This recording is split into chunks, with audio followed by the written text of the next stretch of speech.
আমি ডক্টর প্রিয়াঙ্কা দেববর্মা, ভারপ্রাপ্ত চিকিৎসক, জেবরি হাসপাতালে। গত 1 মাস আগে এখানে একটা চুরি হয়েছে। সব বাথরুমের ট্যাপগুলো শুধু চুরি করে নিয়ে গেছে। ট্যাপ আর পাইপের যেগুলো নটগুলোও চুরি করে নিয়ে গেছে। তো কালকে আবার সেমভাবে আবার সেই জলের ট্যাপগুলি চুরি করে নেওয়া হয়েছে।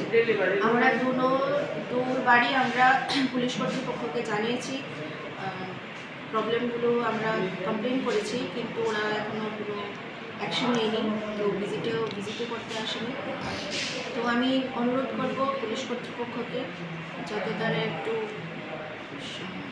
অ্যাকশন নেয়। কারণ কি আমাদের হসপিটালে অনেক কিছু জিনিস আছে, ইনস্ট্রুমেন্ট আছে, অনেক বড় বড় জিনিস আছে, যেটা আমাদের পেশেন্টের জন্য অনেক প্রয়োজনীয় জিনিস। এটার মূল্য অনেক টাকা।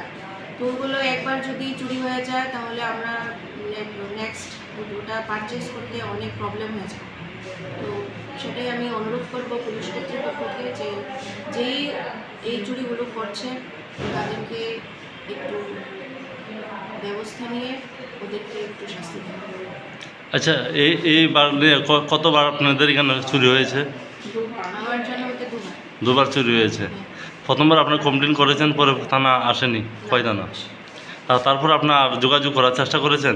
হ্যাঁ, যোগাযোগ করার চেষ্টা করেছি, কিন্তু তারা আসবো বলে আর আসে না। তারা আসে না। ঠিক আছে। এই হাসপাতালের নাম কি ম্যাডাম?